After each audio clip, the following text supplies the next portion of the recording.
Good morning, dear students. This is the third video of History, Chapter 11. Chapter name is The Making of the National Movement 1870 to 1947, and this video is for the student of Standard 8. Students, in our previous videos, we discussed about the Arms Act, Ilbert Bill, Vernacular Press Act, the partition of Bengal, formation of INC. Here we will read more about that what happened after partition of Bengal. So you can see that Muslim League formed and its demands. All India Muslim League was formed in 1906, formed by Muslim landlords and Nawabs. So who formed that Muslim League? That was the Muslim landlords and Nawabs. Actually, what happened at that time in Congress? It was famously called Hindu Mahasabha by some of the Congress leaders that disappointed the interest of the Muslims from Congress. So many Muslims, they just separated themselves from the Congress and formed their own political party, that was the Muslim League. In this process, Britishers also helped Muslim. As you know, the main reason of the division of Bengal was to separate the or divide Hindu and Muslim. So that happened. It supported the partition and demanded for a separate electorate for Muslims. Now those leaders who were the founder of the Muslim League or the member of the Muslim League, they happily supported the partition and they demanded from the Britishers for separate electorate for Muslim community. So it means they formed one type of interest group who were just thinking about themselves. In 1907, Congress split again, reunited in 1915. Next year, both signed Lucknow Pact and decided to work together for representative government in India. So later on, when Congress was reunited, they just decided that now we will work together. First World War 1919 and the growth of mass nationalism. As you know that India willingly not participated in First World War as India was under the control of the Britishers. That's why it had to participate in the World War, and it was conscription by the Britishers. It means conscription started by the Britishers. Conscription means forcefully recruitment or forceful recruitment of Indian farmers in army, that started by Britishers. So we can't say that India was involved in the First World War by his own wish. Rise in defense expenditure, increase taxes on individual incomes and business profits. So to fulfill the war needs, government has to just collect the money as revenue. So they started just increasing the taxes. Demands for war supplies created difficulties for the common people.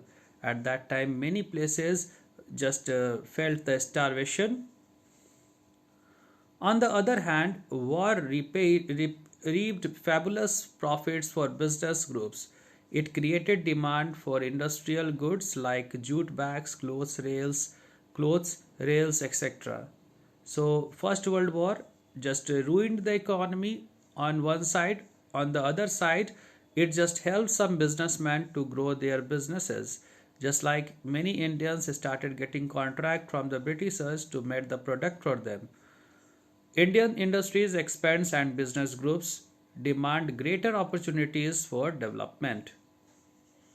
The advent of Mahatma Gandhi.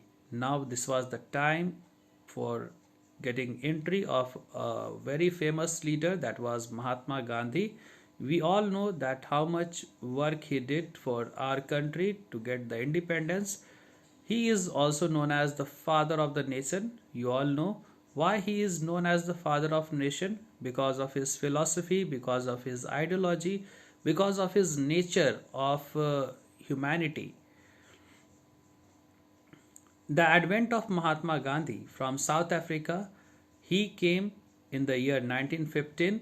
Gandhi came to India from South Africa, wanted to understand the people, the needs and the overall situation. He spent 1 year in traveling and understanding Indians. Always remember, Gandhiji came here in 1915. In 1916, for 1 year, he just traveled here and there. In 1916, he just established the Sabarmati Ashram in Gujarat.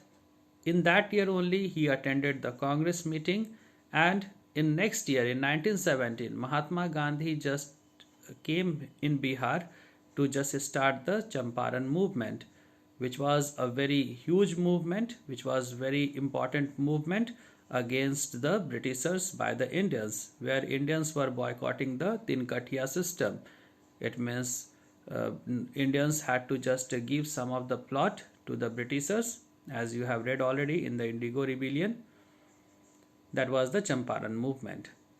Participate in local movements like Champaran, Kheda and Ahmedabad. In Ahmedabad also Gandhiji participated.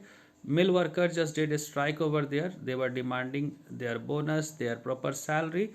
So Gandhiji stood in the support of mill worker. In Kheda also he supported the workers. Came in contact with Rajendra Prasad and Vallabhbhai Patel. Now, after justice watching the entry of a famous leader, after observing his movement, at that time only one very infamous law was passed, that was the Rowlatt Act. And it has different names. It is known as Black Act. It is known as Anarchical and Revolutionary Act. According to this act, any Indian could be arrested without trial. That's why it is known as Black Act. It means you can't appeal over there, you can't get your lawyer, or you can't just speak, you can't give your excuses over there. You will be simply put behind the bar without showing you any reason.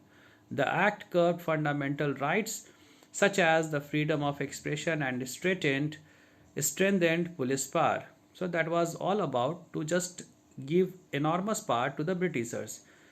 Nationalist leader opposed Rowlatt Act, and especially the Mahatma Gandhi, Muhammad Ali Jinnah, very famous leader from Muslim League, criticized the act as a devilish and tyrannical. Mahatma Gandhi launched a satyagraha against Rowlatt Act to suppress them. British used brutal measures. Example was the Jallianwala Bagh massacre. We will read later on about the Jallianwala Bagh massacre, where many people, hundreds of people were just killed. Gandhiji wanted Hindu and Muslims support each other for just cause. You can see, and this opportunity he got later on in 1920 when Khilafat movement and non-cooperation movement merged together. So this is the end of the video, students. Thank you for watching. Thank you very much.